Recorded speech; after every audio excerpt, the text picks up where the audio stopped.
Good evening, ladies and gentlemen, and thank you for joining us for the final round of the 150 Motorsport Mini Challenge. I'm James Parfitt, going to be joined in the booth as I have been all season by Mr. Tom Cairns. We are at round 6 and we are at Anglesey Anglesey Coastal Circuit.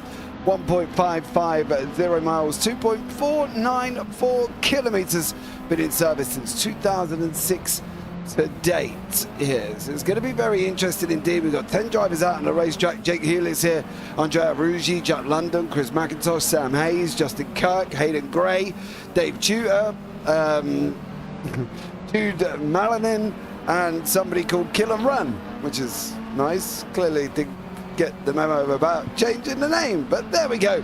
What can we do about it here as well?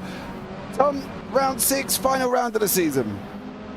Yes, here we are at Anglesey, or Track Mon, as it's known as in Welsh, around the coastal circuit, and looking forward to see how these minis get on, because I've never commentated on any form of race around Anglesey, so this is a rather new track for me to understand. Yeah, I've never been here before in my life. Never been here before. I didn't even know this track existed, to be blatantly honest with you. I've never heard of it. Never heard of it, never driven it, never commentated on it. And now we get to put minis round here. So this is going to be quite interesting as well as they're going into the right-hander here. But yeah, I find this an interesting circuit. It kind of reminds me a little bit of a Brands Indy with just a little bit of few more corners. How did you not know Anglesey? Well, I didn't, Alicia. I didn't even know it existed. I didn't even know it was a thing. Yeah, I knew that Anglesey had a circuit, but I'd just never seen any racing round this racetrack. That's probably what I was meant to be saying.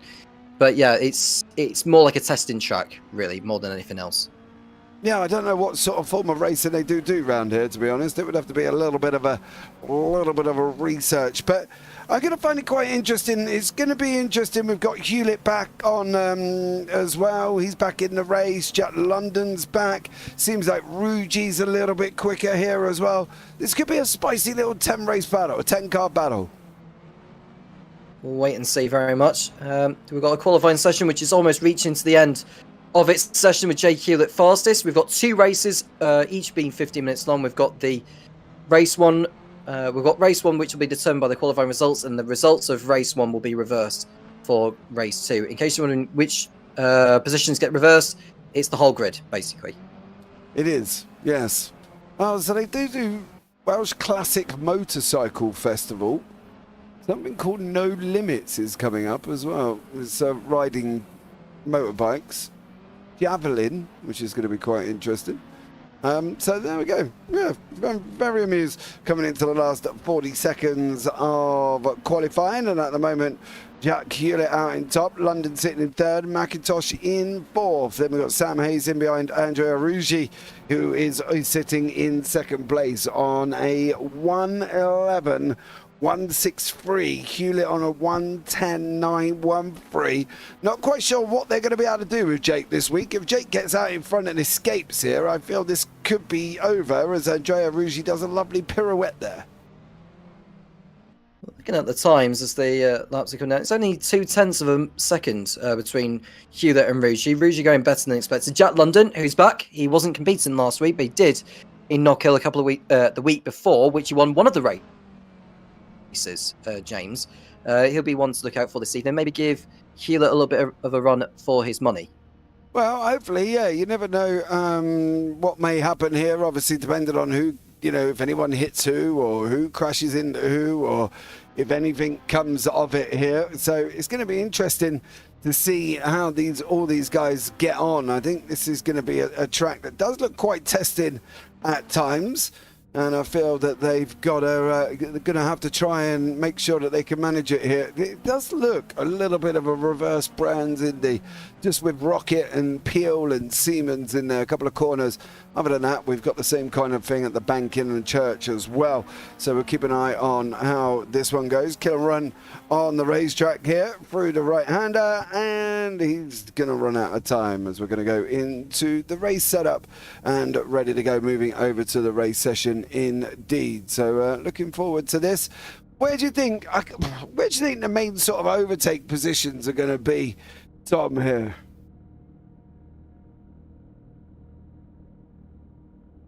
It's probably going to be over where Rocket is, I would say, because it is a long sort of kink of church, really, before you get to the end of that particular part of the circuit, before you get to the hairpin of Rocket. That's where I would expect to see a lot of the overtakes happen, and that's mainly pretty much the main overtaking spots. But given the speeds of which these minis can go at, you could well see some overtaking anywhere around the racetrack, in my honest opinion. Yeah, I think you might be right on that. I think Rocket does look like the main overtaking position. If they run a bit wide, it could be going into Peel. They might be able to get up the inside, but that will put them on the outside for Siemens. Unfortunately for them, they're going to need the inside there after that as well. So for the corkscrew, before they go onto the bus stop for the start of the lap. But we'll just get the guys into the race session, and then we'll be up and running there as well. So let's see how they get on once again. And we're just waiting for the session to change over at this moment in time before we carry on here as well. So there we go. The cars are just all gridding up at the moment. And we're going to pick up on the front runners. Jake Hewlett sitting on pole position, Andrea Ruggi in second, London. Then Chris McIntosh, Sam Hayes and Justin Kirk, with Hayden Gray, Dave Tudor, Killer Run, Jude Manolin, and that's it in the race. The top 10 there as well. So keep an eye out on this one. See how these guys get on. As we're going to go through the order, you can see there as well, there is Mr. Hewlett sitting on pole position alongside Andrea Ruggi. We're just going to wait for the lights. Ladies and gentlemen, boys and girls and people of all ages, hold on, get your drinks, grab your popcorn, because we're at Anglesey Circuit Coastal layout. Not very long whatsoever. And we're just going to wait the extended time on the lights here. Let's see how they go. Should be an exciting one though, Tom, I think. I should think so, as we've got Hewlett on pole, but can he convert that into a race win and help him closer to the championship? Depends if Ruggi can hang it out around the outside to get the inside for the banking. If he can't do that, and he can't stop Hewlett, I think we could be in trouble. But the lights are going to be on now as well. Here we go. 1, 2, 3, 4, 5, 6. Lights out and away we go. Hewlett with a big bunch of wheel spin. He did get moving though. Unfortunately for Ruggi, he did not make a good start there. London's in that second place with Chris McIntosh moving up behind him. You see Ruggi down one already. Oh, he's going to be down a couple more. I think he's just been pushed out on the outside. Andrea Ruggi, Hewlett, Jack London. The battle at the front that we thought was going to come to fruition a couple of weeks back is now going to happen at Anglesey. Hewlett leading the way on that run down into Rocket for the first time here. London tucked in right behind him. There he is at the moment. He's going to go into the right-hander. Hewlett's going to hold on. Is he going to be able to keep it there? That's going to be the question. Through the left of Rocket we go. London's putting him under pressure, but Hewlett did what he had to do there. Tom, he got away at the beginning. He's now got Jack London in behind him. Yeah, and London is giving him all the hassle, and London looks really, really feisty at this stage, and Ruggi not getting off to the best of sides, just been overtaken by Justin Kirk for 4th position. Ruggi's got some work to do to recover something from this first race, but I'm happy to see that Jack London is right there in second place and make Jake Hewlett absolutely fight for it here. Yeah, Hayden Gray is there as well. Ruggi did not get a good run. It looks like he's losing even more positions. He's just taken a little whack in the bum there as Andrea Ruggi from Hayden Gray. Sam Hayes in behind that. Dave Tudor's there as well. It's going to be an exciting one to see. Hayes on the grass on the right-hand side. Coming into the banking, you're going to miss that unless you can get that mini stopped. He doesn't. He loses that position. And from Dave Tudor, Dave's gone through. Sam Hayes down below him at the moment. Jack London still putting pressure on Hewlett, though. The question will be is, can he keep this gap below this, or is Hewlett going to go and run away with it? I would expect Hewlett to still run away with it, but it's not going to be as convincing as what we've seen from Hewlett in previous rounds. And I have to say, Jack London, well, if we ride on board with him, or just ride on board with him at my end, yeah, they're just going through Rocket, or just seen them go through Rocket, and yeah, at least he can keep Hewlett in sight. You never know with errors that Hewlett could make in the closing stages. Yeah, it's getting down to about a second at the moment. Hewlett is here.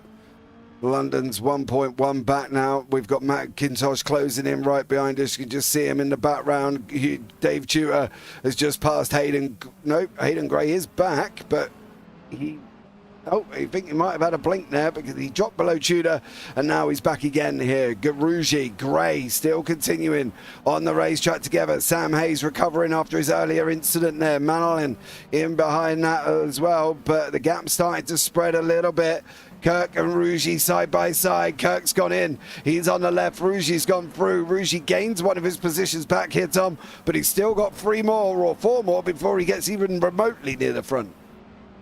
Well, we'll see soon enough. Let's see what his racecraft is like from such a difficult position. Chris McIntosh and Jack London are by no means pushovers in this championship. They know these cars very, very well. I think Rugi's going to have to really fight for second place here if that's what he wants to be going for.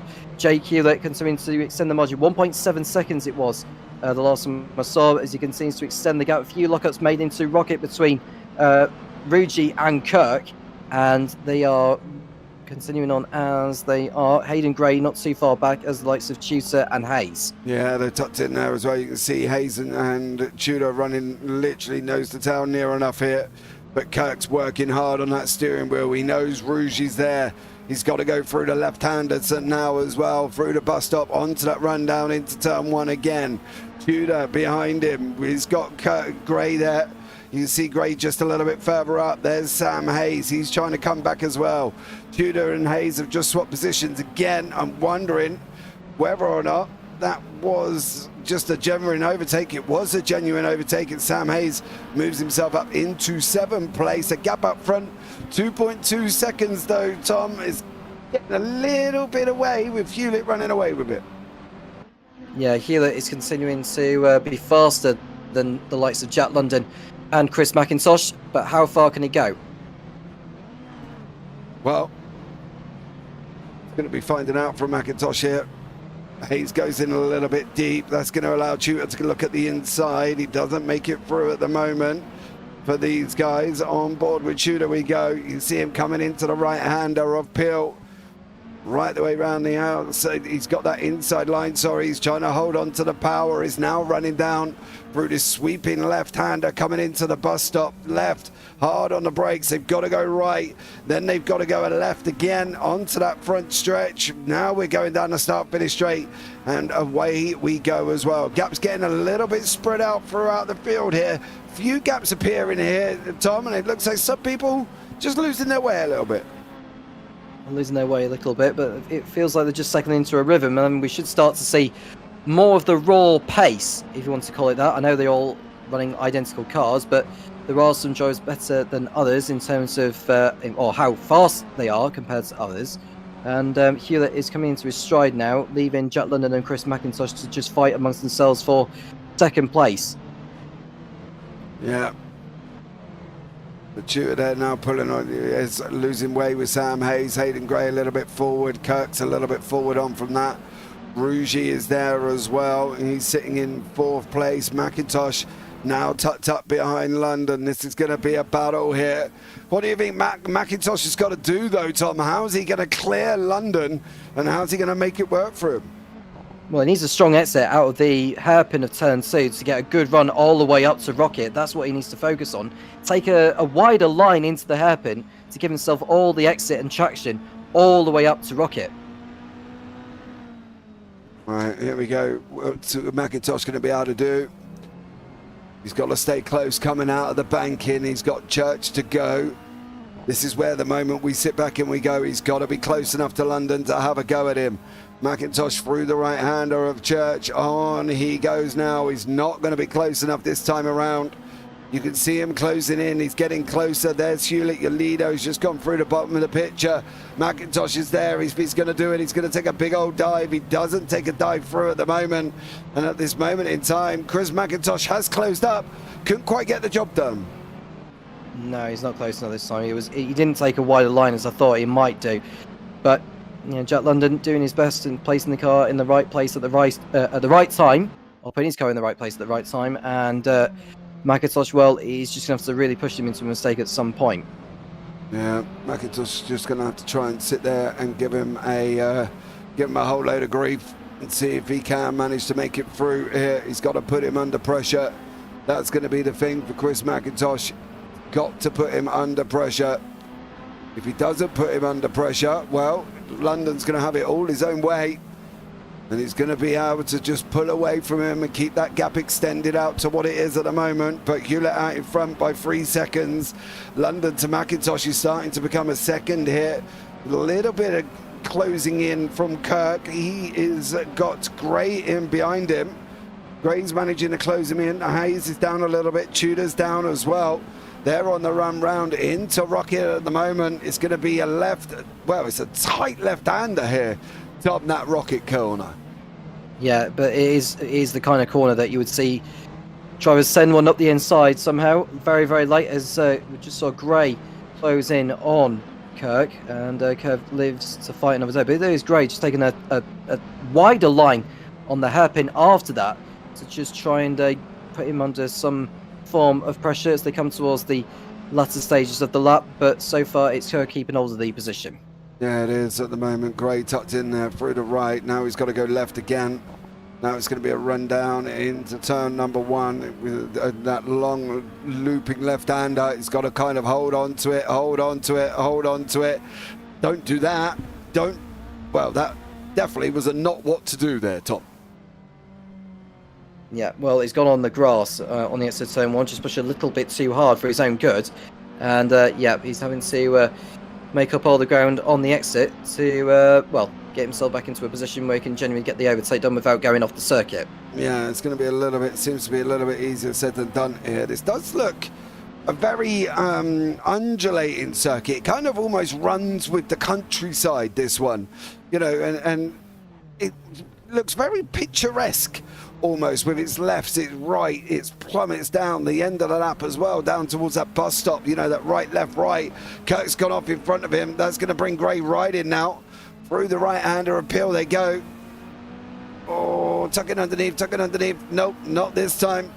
He's not going to be able to get there. But you know what I mean? It's very, incorporates the surrounding hills. You could say so. I mean, when you decline off the hill like that, you tend to get more of an advantage and more exit speed, which can help you bring your car back into play. And Kirk, well, the defensive driving of his is coming into the fray here. He's doing a fine job keeping Gray back the way he's doing, as Gray stays on the circuit this time through turn 1, unlike last time around. Yeah, Ruggi didn't though.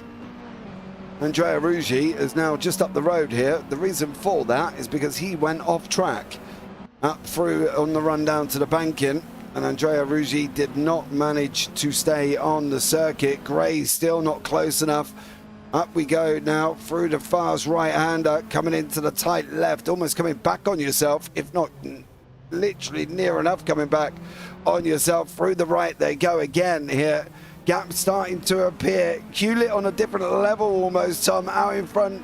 Well, it's just absolutely flying, Jack Hewlett. He is, but he's not exactly running away with it like he's 10 seconds clear. The gap is only 3.5 seconds between him and Jack London, who's done a terrific job so far getting up to second place. The gap between him and McIntosh, well, I can say it's less than 7 tenths. You can just see there's 2 back markers getting out of the way. That has to be... I'm just trying to look at the names, actually. It's Kill and Run, and the man who's running in 9th position, who've had really, really poor races so far. Yeah, exactly. Well, we're going to find out how these guys get on there and see how they do. But Hewlett at this moment in time is out in front. He's currently just running away with this. He's 3.5 seconds. We almost thought London was going to put him under pressure. McIntosh is there. They've gone past back markers at the moment. The back markers almost having a collision. Gilleran and Manolin. I'm not quite sure that's the right thing to do, boys. You kind of want to stay away from each other. But McIntosh and London are now almost close together here. They're the ones who's continuing this fight. Hewlett's escaping 3.9 seconds up the road here. It's going to be an interesting end whether or not these guys are going to be able to get hold of him. Well, we can see McIntosh and Ryan on with as they head down the hill once more, as Gray finally gets past Kirk, James. Yeah, finally, Kirk has gone through. Well, he's back again. Nope, they're side by side. Gray did manage to get through. Kirk was almost coming back at it, and that is a back marker. That's another back marker. Oh, Oh, stay where you are, Mr. Backmarker. Stay where you are. He does stay where he is. You can see. Oh, no. That's not how to handle a backmarker. I've got to be honest, but McIntosh and London, look at this. 2 temps back here. 2.5 minutes to go. 1:10 lap time. We should have 2. McIntosh is going to look up the inside, is he? Coming into Rocket now. Chris McIntosh, who's followed him all the way through for about 10 laps already. Is he going to be able to close in? He's locked up the rear left. London's going to sweep around the outside here. On the run up into Peel at the moment. London and McIntosh side by side. McIntosh cuts his nose off. He got the position away. Well, that looked too generous of the amount of space that Jack London left on the kink before they got to Rocket, James. I'm surprised he left that amount of space on the inside, and that was the invitation that Chris McIntosh was never going to refuse. No, but I don't know if he had a complete and utter option to that one. I think he got pushed out a little bit, but McIntosh now trying to escape from London. Hewlett 114, 140 should be 1 and 1 more if I'm not mistaken. London just off the boil a little bit. He started with such strong gusto, and then he's almost had the wind taken out of his sails as the race has gone on, as poor old London. Well, the race is not done yet. They've got 2 laps to go. The next time Hewlett crosses over the line will be the final lap. But this battle for second place is far from over as they head through the wonderful scenery of Anglesey. It's a lovely part of Wales, it has to be said. Situated, I think it's in the western part of Wales is Anglesey, which is rather nice. But you just see London, both of which locking up there, McIntosh and London, into Rocket. You know, I did say it was going to be far from over from these two, and they've got one more time to enjoy their wonderful battle. Yeah. Well, let's see how these guys get on. Hewlett's going to come over the line. He's going to start the final lap of the race for Hewlett. It is going to be the final lap. 1:10 lap time. 40 seconds to go. Final lap of the race. Everybody else is a little bit more spread out, but it's going to be on the London McIntosh battle. Who's going to be able to keep this here? London started strong, so the puff taken out of his sails a little bit. McIntosh, that little slow burner, and now he's put the pedal to the metal. It's just a shame he couldn't have done it a little bit earlier on in the race. We don't know how close this battle might have been here with Chris McIntosh and Hewlett. But at the moment, he's just trying to stay ahead of London. He's got about 6 more corners to go for McIntosh, but I got a funny feeling it could be a Hewlett McIntosh London podium. Wait and see. I mean, London's dropped back from McIntosh, so I expect McIntosh to have second place in his pocket. We'll go to the race of Jake Hewlett, who's about to take a brilliant victory. He has pretty much dominated, 6 seconds clear, and it looked like no sign of abating.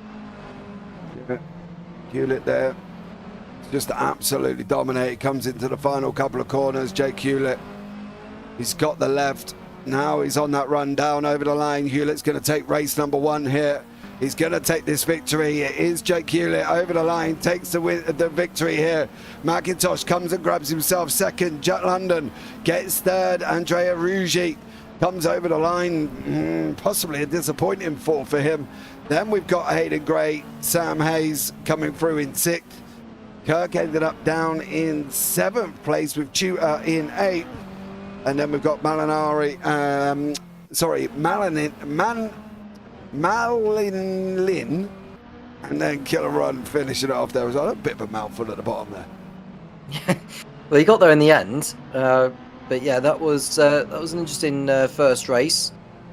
There's a few spectators there on the outside of turn 2, which is nice to see. Cheer on the drivers a little bit. But good race from Jake Hewlett and a brilliant battle between McIntosh and London, which McIntosh got that second place finish, which was well deserved. Yeah, there as well. He did, as I say, got going and then sort of upped his speed a little bit here and then got moving.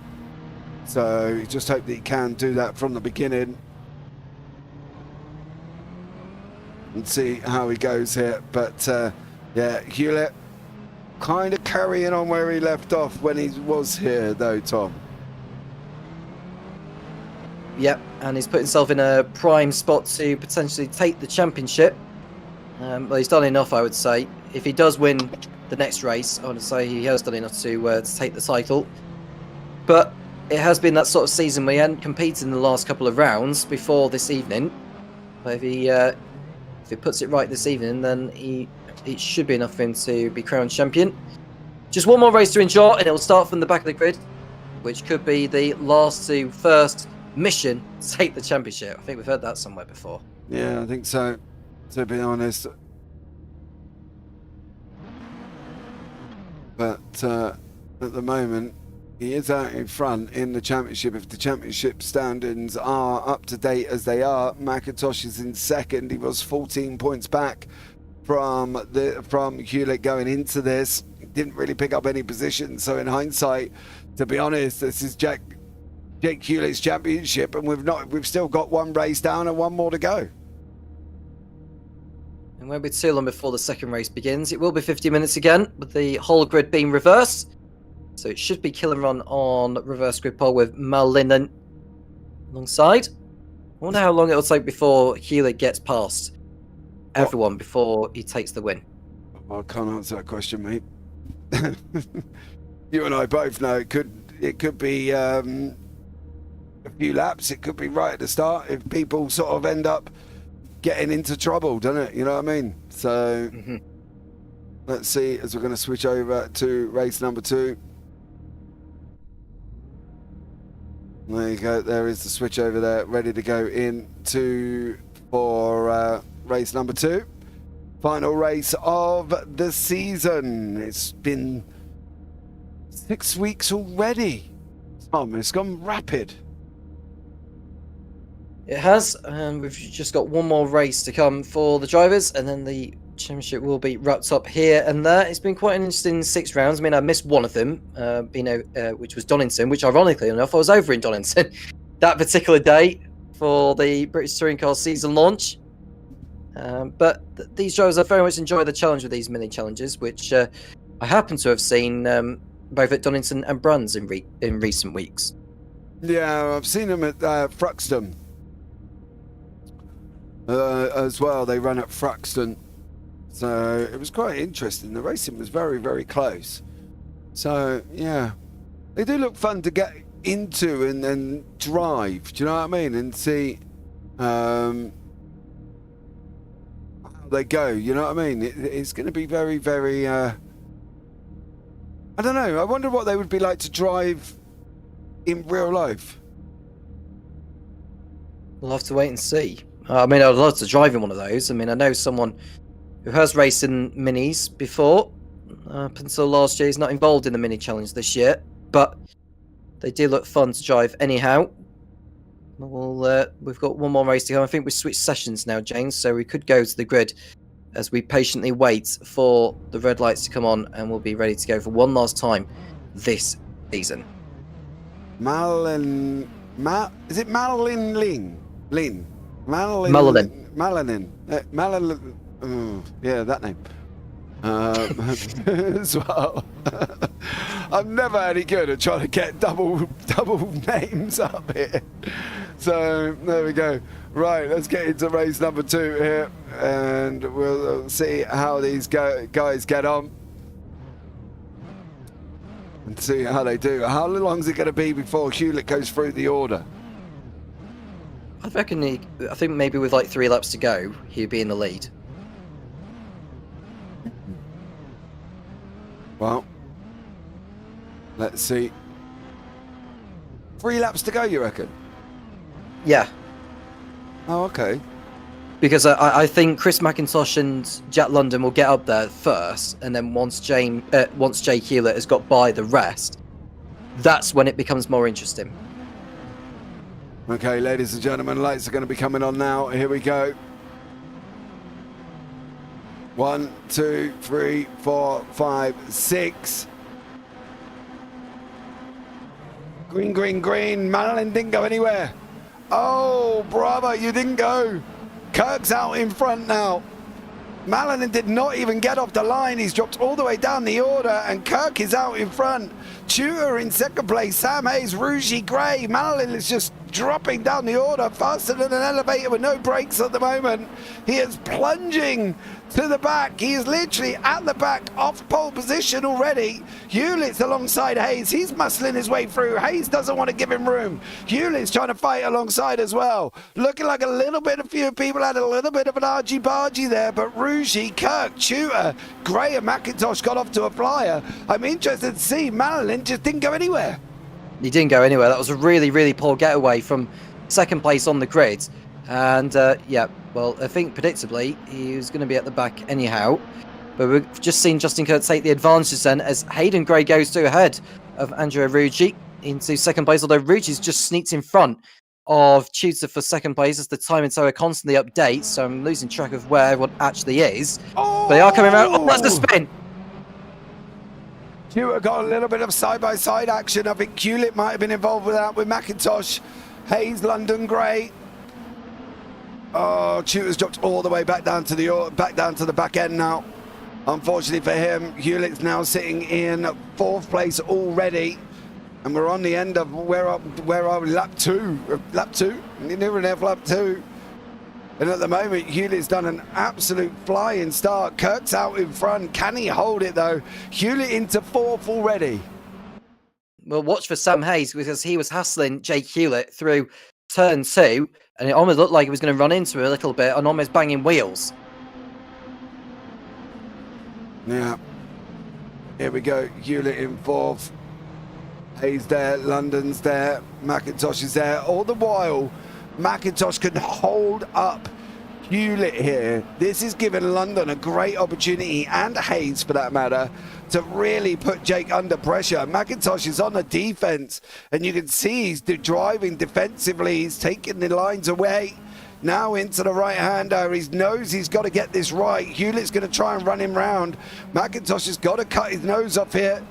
Tucked it again. Is he going to lose that inside line? He can lose the inside line. He can't afford to lose the inside line for the right-hander, though. The hairpin at the bottom, down into the banking. Hewlett's got a little bit of a swerve on, putting him under pressure. He's going to try and run McIntosh round the outside. It's not going to work this time. Up into Church now as well. But I tell you what, Tom, McIntosh is driving really well to keep him there. He is, and this is what I was trying to say before the race had started. I would expect McIntosh to get through to the front as we see a battle for the lead between Kirk and Rougy. Yeah, Rougy has made an opportunity there. Kirk went off the side of the circuit. He ran round Church wide. He's gone off the side of the circuit. Rougy's Andrea's in pole position now. He's leading this race. He should have led race 1, to be honest, but he was having an absolute awful race 1. He plunged down the order, and it was absolutely, well, he just dropped like a rock. Managed to battle back. I think it was to 4th in the end. But now Hewlett just cannot clear McIntosh at all. Kirk's holding them both up. London's now going to put Hewlett under pressure. If this keeps going, I'd be interested to see how Hewlett handled this, because Kirk and McIntosh are really giving him a run for his money here. Oh, just as I say that, he goes through. Yeah, well, McIntosh should try and respond to that. He may even go to the inside into the hairpin of turn 2. Does he get the car slowed down? Just about. Rougy went very, very wide into the hairpin. Very, very lucky that he kept the car on the circuit. But yeah, I think McIntosh was a little too generous on the inside into the first corner, and Hewlett just be able to just slot his way past. And now Kirk, well, what can he do with Kirk? Does Kirk fight this one, or does he just not really fight it too much? Well, he's allowing Hewlett to go right to the outside, nearly going on the grass. Does Hewlett, and I think he should go through here into Rocket Hairpin. Oh, and London spins! Oh.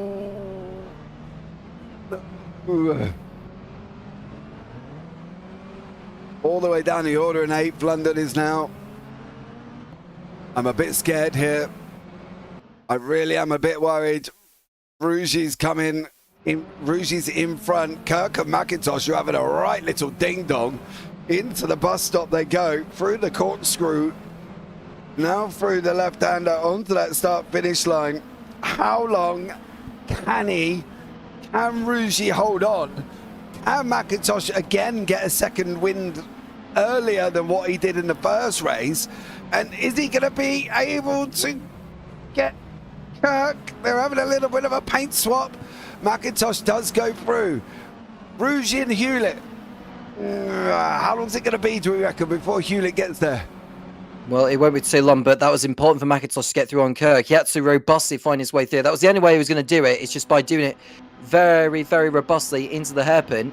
And now, as we see Hewlett closing on Rucci, it's a matter of time before he gets past. But this is why it's important for McIntosh to use this time to close back in on Hewlett and make an absolute fight for it. But now he's having to fend off Kirk again. Yeah, McIntosh is there. Kirk's come back at him again. Hayes is in the background. There is Kirk. Tucked in now through the right-hander of Peel. Now coming down in through Siemens, which is this left-hander. Then this corkscrew. So there's the left. This is what they class as a corkscrew. You drop down a little bit. Not as hard as Laguna, mind you. Then into the bus stop and away we go. I'm a little bit worried here. Hewlett's closed on Rugy. We've got 8 attempts. All I can hear, Tom, is Jaws music. A little bit, but Rugy is doing his best to hold on here. There's less than 9 minutes to go, so we're probably looking at around about, well, it was 13 laps, wasn't it, for the first race? Yeah. So it'll probably be a similar amount, won't it, for maybe 12 or 13, depending on how quick they get round. Rugy's just got to be, well, he's got to be brave. He can't just leave the door open and be kind. He's got to make a race of it. This is the last race. This is his best chance to get a win.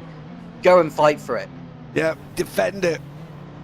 Defend it. Put it in there. Make him work hard. Make him work hard for it. That's what I would do. Make him literally work his socks off for this. I would defend like a trooper.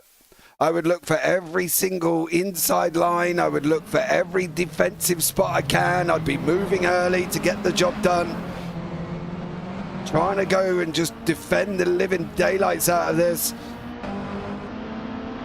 He's got to try something. He can't roll over and get his belly tickled here. Fight. That's what we want. I'm going to presume Rugy's the Italian, do we reckon, Tom, with a name like Rugy? Possibly. But either way, we'll see what Jake Hewlett can make of it here. McIntosh is not... Well, he is closing a little bit, but he's not closing down enough on Hewlett to make an attempt. And I think it is a matter of time before Rugy gets overtaken here, because there's no way, over the course of 7 and a bit minutes, that he's going to be able to hold on to the win here. Hewlett will take his time. Yeah. You can just feel Jake coming at you there. It's just... It is Jaws. It is Durnan. The great white chasing down the porpoise of Andrea Rugy. I'm not saying Rugy's a dolphin by any short of the imagination. I think you can get where I'm going. But at the moment, oh, he's not. He's just, no. Rugy's made a mistake. He made a mistake going in there, Tom. He hit that curb. Now he's got to go defensive. Yep. I agree. Hewlett's tucked in behind him. I don't know if Hewlett may have given him a get out of jail free card there.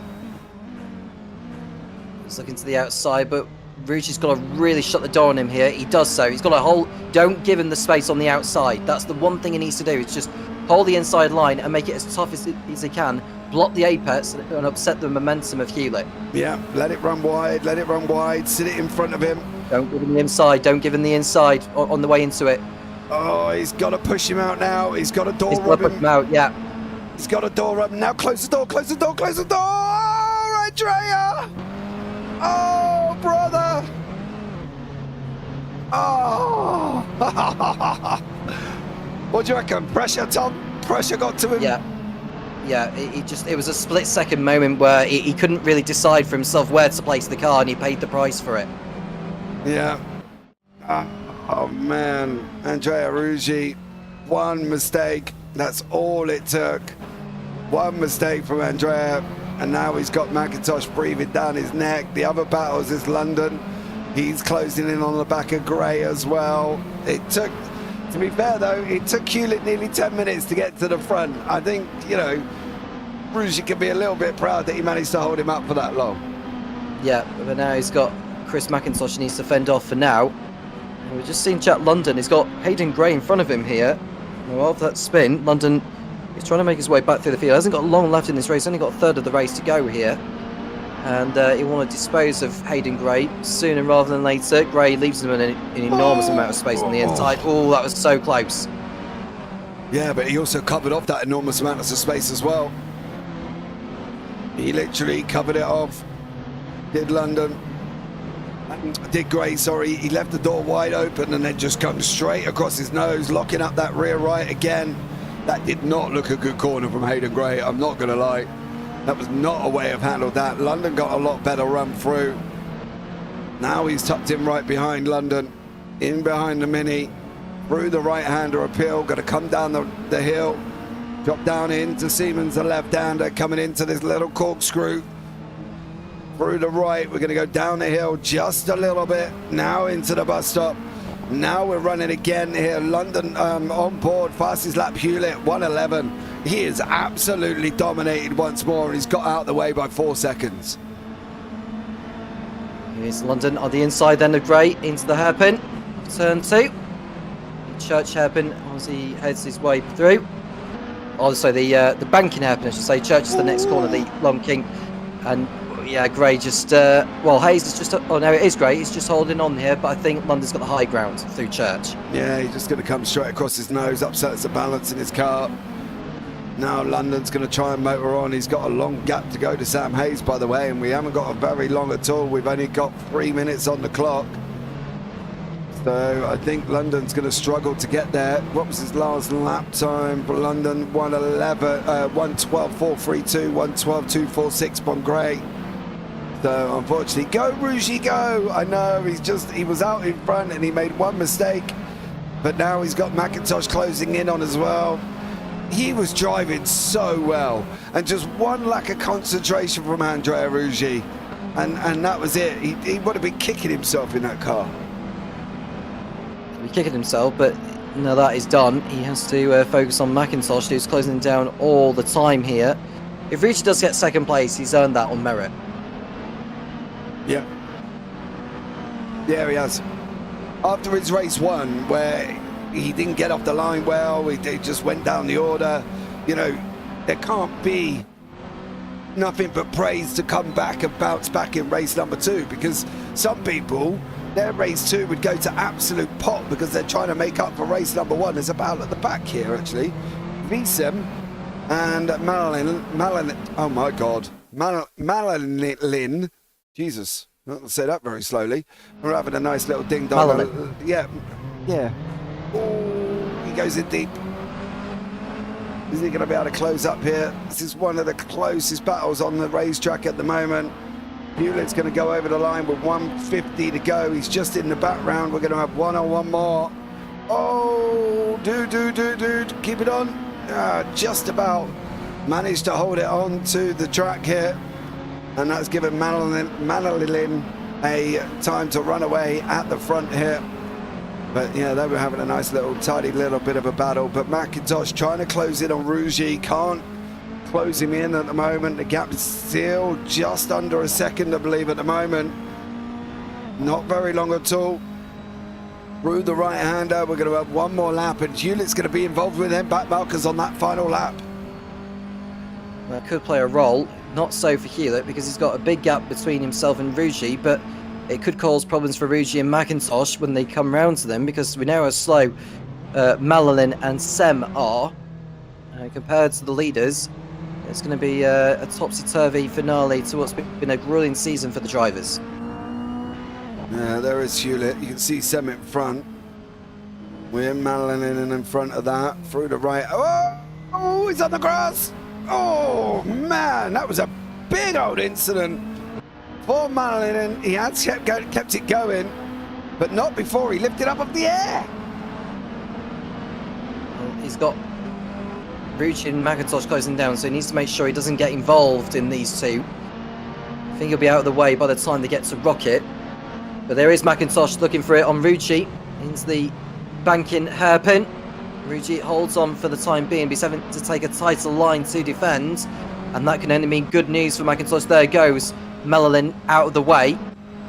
What does McIntosh decide to do? Does he send one up the inside into Rocket? Well, Rougy's got to learn from last time. He cannot change his mind last second. He's got to defend the inside line here, which he's doing. So yeah, it's making McIntosh go the long way round. Yeah, commit to your braking point. Don't overdo it. Side by side. Now he's got to try and run him, lean on him a little bit, because you need that inside line for the next right-hander. McIntosh does end up losing it. It's going to be a run down. Rougy's gone again, a big puff of smoke. Hewlett's going to come out on top. He's going to take the win.